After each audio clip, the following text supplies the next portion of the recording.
Hello guys, good afternoon sa inyo. Welcome nga pala sa RF Online Next free-to-play tips. Okay, so kanina may nakita tayong post na sabi doon ay level 51 na daw siya at saka 33k CP combat power pero feeling niya ay sobrang hina niya. That's completely normal kasi for RF Online Next pag mababa pa yung combat power mo, and then even kahit naman tumaas yung combat power mo kung mali naman yung mga stats na nilalagyan mo ay parang feeling mo hindi pa ganun kalakas yung character mo. So, ito ay natutunan ko lang din sa galing sa ibang players at saka sa mga YouTube videos na i-share ko sa inyo.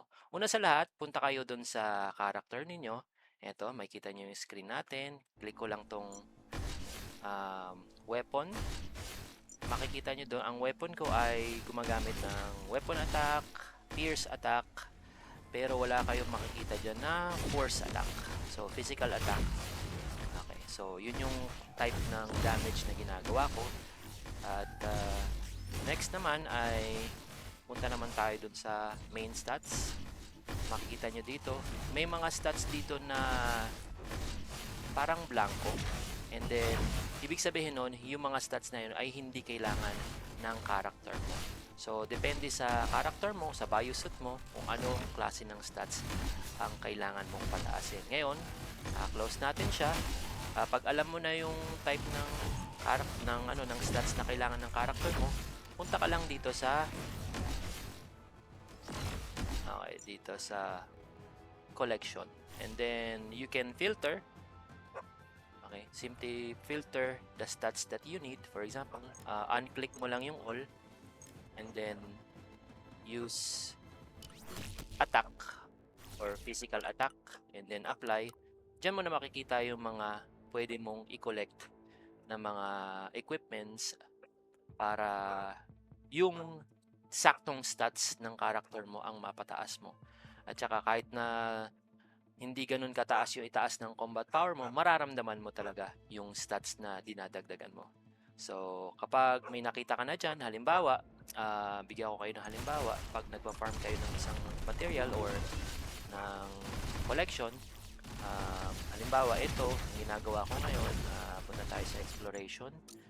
Makikita nyo yung Dorian ko ay malapit na makompleto. Click ko lang yan, at ito, sa exploration report, yung mga Dorian, ito yung mga kailangan ko pang equipments or mga items na hinahanap ko ngayon. So, ito, bulletproof lower guard.